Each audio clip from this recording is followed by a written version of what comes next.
આ અમાસ બુધવારે આવતી હોવાથી તેને બુધવારી અમાસ કહેવાય છે। આ દિવસે પૂજા પાઠ ધૂપ ધ્યાન તીર્થ દર્શન સ્નાન અને દાન કરવાનું મહાત્મ્ય છે। બુધવારે આ અમાસ આવતી હોવાથી ભગવાન શ્રી ગણેશ અને ભગવાન ભોળાનાથની એક સાથે પૂજા કરવાનો શુભ સંયોગ બની રહ્યો છે।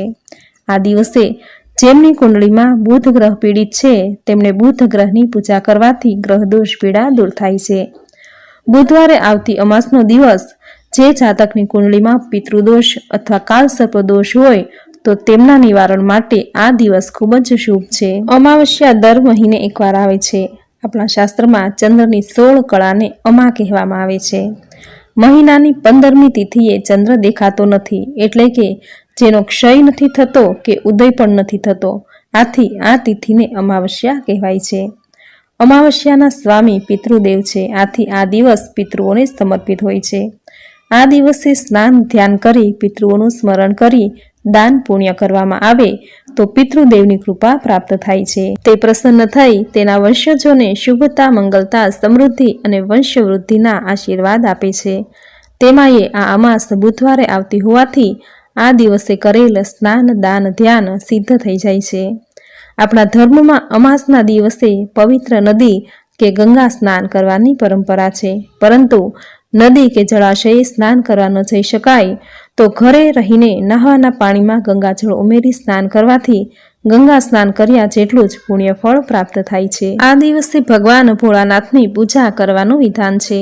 આથી આ દિવસે ઘરના મંદિરમાં રહેલા શિવલિંગ અથવા શિવાલયે જઈ શિવલિંગ પર જળ દૂધ કાળા તલ ધતુરો બીલીપત્ર વગેરે ચડાવી દીવો પ્રગટાવી ઓમ નમઃ શિવાય મંત્રનો જપ કરવો। હનુમાનજીને દીવો પ્રગટાવી હનુમાન ચાલીસા કે સુંદરકાંડનો પાઠ કરવો। આ અમાસ બુધવારે આવે છે, આથી બુધવારે ભગવાન શ્રી ગણેશજીને પંચામૃત શુદ્ધ જળથી સ્નાન કરાવી દૂર્વા ચડાવી લાડુ કે ગોળનું નૈવેદ્ય ધરાવવું, ધૂપ દીપ કરી આરતી કરવી, ભગવાન ગણેશનો મંત્ર શ્રી ગણેશાય નમઃ મંત્રનો જપ કરવો। બુધવારી અમાસના દિવસે ઉપવાસ કે એકટાણું કરવાથી પાપનો નાશ થઈ પુણ્યની પ્રાપ્તિ થાય છે। આ દિવસે ભગવદ્ ગીતા સુંદરકાંડ વિષ્ણુ સહસ્ત્રનામ વગેરેનો પાઠ કરવો ઉત્તમ ફળદાયી છે। જેમને ગ્રહદોષ પીડા છે તેમણે આ દિવસે કાળા તલનું દાન કરવાથી રાહુની પીડામાંથી મુક્તિ મળે છે। બુધવારી અમાસે પીપળાની પૂજા કરી પ્રદક્ષિણા કરી દીવો કરવાથી પિતૃના આશીર્વાદ પ્રાપ્ત થાય છે, તથા પીપળાના ઝાડ નીચે બેસી વિષ્ણુ સહસ્ત્ર નામનો પાઠ કરવાથી મનવાંછિત ફળની પ્રાપ્તિ થાય છે। બુધવારી અમાસના દિવસે ગાયને ઘાસ ખવડાવી કૂતરાને ઘરની બનાવેલી રોટલી નાખવાથી ઉત્તમ ફળની પ્રાપ્તિ થાય છે। બુધવારી અમાસના દિવસે લીલા મગ ઘાસ પન્ના લીલા રંગનું વસ્ત્ર ચંદનનું દાન કરવું એ શ્રેષ્ઠ દાન મનાયું છે। આ દિવસે ગરીબ ફકીરોને શાક પૂરી જમાડવાથી ઘરમાંથી અન્ન ક્યારેય નહીં ખૂટે તેવો ઉલ્લેખ શાસ્ત્રમાં કરેલો છે। આ દિવસે કાળા કૂતરાને રોટલી કે બિસ્કિટ ખવડાવવાથી શનિગ્રહ દોષ દૂર થાય છે। ગાયને રોટલીમાં કાળા તલ મિક્સ કરી ખવડાવવાથી કાર્યમાં આવતા દરેક વિઘ્નો દૂર થાય છે। આ દિવસે પવિત્ર જળાશય નદી કે ગંગામાં સ્નાન કરવાથી ગ્રહદોષ પીડા દૂર થાય છે। આ દિવસે જો રસ્તામાં કિન્નર મળે કે પછી ઘરે આવેલ કિન્નરને યથાયોગ્ય રોકડ રકમ આપવાથી આર્થિક લાભ પ્રાપ્ત થાય છે। આ દિવસે જે મનુષ્ય પીપળાના વૃક્ષને જોઈને પ્રણામ કરે છે તેનું આયુષ્ય વધે છે, તથા તેની નીચે બેસીને જે ધર્મ કર્મ કરે છે તેના કર્મ પૂર્ણ થઈ જાય છે, તથા જે પીપળાને સ્પર્શ કરે છે તેમના બધા કાર્યો સિદ્ધ થઈ જાય છે, તથા કોઈ ગ્રહજન્ય પીડા તેમને હેરાન નહીં કરે। એવું કહેવાય છે કે બુધવારી અમાસના દિવસે કરવામાં આવેલા કાર્ય સફળતા તરફ લઈ જાય છે। આથી આ દિવસે ઘરમાં માટીના ગણેશ લાવી શેરડીનો તાજો રસ અને 108 દૂર્વાથી અભિષેક કરવો। શાસ્ત્રોમાં કહ્યું છે કે આ ઉપાય કરવાથી વર્ષો જૂના અટકેલા કામ પૂર્ણ થવા લાગશે। જીવનમાં આવતી પરેશાની મુશ્કેલી દૂર કરવા ગણેશ મંદિરે જઈ ગણેશના જમણા હાથમાં 11 દૂર્વા મૂકવાથી પરેશાની રોગ દોષ બાધા વગેરે દૂર થઈ જાય છે, તથા લાડુ ધરાવવાથી દરેક મનોકામના પૂર્ણ થાય છે। આ દિવસે હાથીને લીલો ઘાસચારો ખવડાવવાથી દુઃખ સંકટનો નાશ થાય છે। જેમને ધન પ્રાપ્તિ માટે બાધા આવી રહી છે તેમણે પિત્તળની થાળીમાં ચંદનથી ઓમ ગમ ગણપતયે લખી 5 બુંદીના કે કોઈ પણ લાડુ મૂકી ગણેશ મંદિરમાં દાન કરવાથી ધન પ્રાપ્તિ આડે આવતા તથા ધંધામાં આવતા અવરોધ દૂર થાય છે. આ દિવસે રામ રક્ષા સ્તોત્રનો પાઠ કરવાથી પાઠ કરનારની ઉપર તથા તેમના ઘર પરિવાર ઉપર કોઈ પ્રકારનું સંકટ કે નજર દોષ વગેરે નથી લાગતો. એક અદ્વિતીય સુરક્ષા કવચ તેમની રક્ષા કરે છે. જેમની કુંડળીમાં ચંદ્ર શનિનો વિષ યોગ, શનિ રાહુનો શાપિત યોગ સર્જાયો હોય તેવા જાતકે બુધવારે અમાસના દિવસે વિધિ વિધાનથી કર્મકાંડ કરે તો તે દોષમાંથી મુક્તિ મળે છે. બુધવારે અમાસના દિવસે દરિયાકાંઠે કે નદી કિનારે શિવાલયમાં નારાયણ બલિ શ્રાદ્ધ કે પછી ત્રિપંડી શ્રાદ્ધ કરવાનું મહાત્મ્ય છે. બુધવારે અમાસના દિવસે કરવામાં આવેલા તર્પણ સમસ્ત પિતૃઓને તૃપ્ત કરે છે. આપણા શાસ્ત્રમાં કહ્યું છે કે પિતૃને પિંડ દાન કરનાર, તર્પણ કરનાર વ્યક્તિ દીર્ઘાયુષ, પુત્ર પૌત્રાદિ, યશ, સ્વર્ગ, લક્ષ્મી, પશુ, સુખ, સંપન્ન અને ધન ધાન્ય વગેરેની પ્રાપ્તિ કરે છે. પોતાના પિતૃની કૃપાથી બધા જ પ્રકારની સમૃદ્ધિ, સૌભાગ્ય, રાજ્ય અને મોક્ષને મેળવે છે. તો મિત્રો, આ હતું અમાવસ્યાનું મહાત્મ્ય અને આ દિવસે કયા કાર્યો કરવા જોઈએ. હવે સાંભળશું કે અમાવસ્યાના દિવસે કયા કાર્યો ન કરવા જોઈએ. મિત્રો, અમાસ એ અંધારાનું પ્રતીક છે.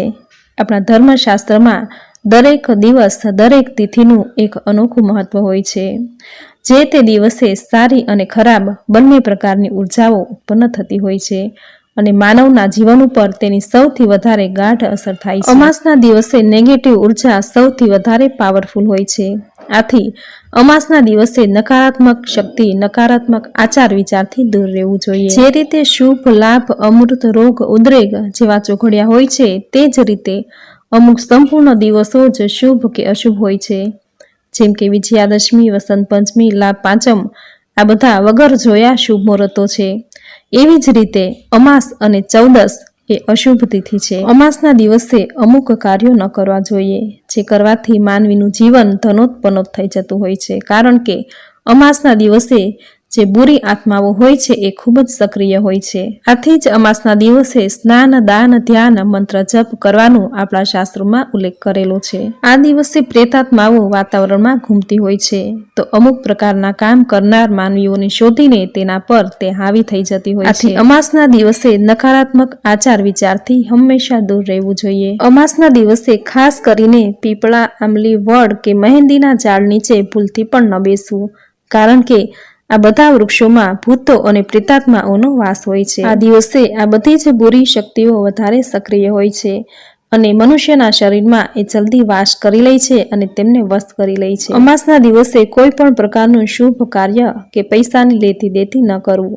કોઈ નવા ધંધાની શરૂઆત પણ આ દિવસે ન કરવું. અમાસના દિવસે અન્ય કોઈના ઘરનું ભોજન પણ ન કરવું જોઈએ કે હોટલમાં પણ ન ખાવું જોઈએ.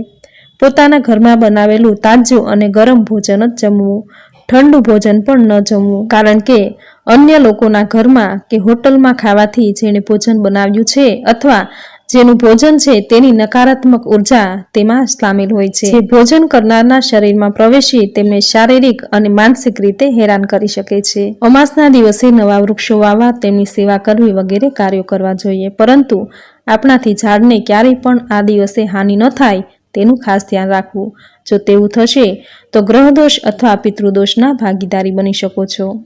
અમાસના દિવસે પિતૃઓને આત્મતૃપ્તિ માટે તર્પણ, પિંડદાન, શ્રાદ્ધ જેવા કર્મ કરવામાં આવે છે. આથી આ દિવસે ખાસ ધ્યાન રાખવું કે તમારાથી કોઈ પિતૃ દુઃખી ન થાય. પિતૃ દુઃખી થાય તો તમે શ્રાપના ભાગીદાર બની શકો છો, જેના પરિણામ સ્વરૂપે સફળતા મળતી નથી. ધનહાનિ અને આર્થિક સંકટનો ભોગ તથા વંશ સાથે જોડાયેલ સમસ્યા થઈ શકે છે. અમાસના દિવસે ઘરે જે ભિક્ષુક આવે તો તેને ખાલી હાથે ન મોકલવા કે તેમનું અપમાન ન કરવું. તેમને દાન સ્વરૂપે અન્ન, કપડાં અથવા તમારી ક્ષમતા અનુસાર દાન જરૂર કરવું. આપણા શાસ્ત્રોમાં લખ્યું છે કે આ દાન પિતૃઓને પ્રાપ્ત થાય છે. તથા અમાસના દિવસે ઘરના વડીલોનું અપમાન ક્યારેય ન કરવું જોઈએ. આમ કરવાથી તેમની આત્મા દુઃખી થશે અને પિતૃ દોષ લાગશે. અમાસના દિવસે નકારાત્મક ઉર્જા બ્રહ્માંડમાં હાવી હોય છે. આથી આ દિવસે લાંબી મુસાફરી ક્યારેય ન કરવી જોઈએ. આ દરેક વાતોનું ધ્યાન અમાસના દિવસે રાખવું જોઈએ, જેથી જીવનમાં શુભતા, મંગલતા બની રહે. જીવનમાં નકારાત્મક શક્તિ ક્યારેય નહીં આવે। મિત્રો, આ હતું બુધવારી અમાસનું મહાત્મ્ય। આ દિવસે કયા કાર્યો કરવા જોઈએ, કયા કાર્યો ન કરવા જોઈએ તથા આ દિવસે કરવાના ઉપાયો, જેની સંપૂર્ણ માહિતી સાંભળવી તમને જરૂર ગમી હશે। તો વિડીયોને લાઇક કરી કોમેન્ટમાં જય શ્રી હરિ વિષ્ણુ, જય ભોલેનાથ જરૂર લખજો। ચેનલ પર નવા છો તો ચેનલ સબસ્ક્રાઇબ કરી બાજુમાં બેલ આઇકન પ્રેસ કરી દેજો, જેથી આપણા દરેક નવા વિડીયોની નોટિફિકેશન આપને મળતી રહે। તો ફરી મળીશું આવી જ નવી ધાર્મિક માહિતી, નવી ધાર્મિક કથા સાથે। ત્યાં સુધી આપ સૌને મારા જય શ્રી કૃષ્ણ।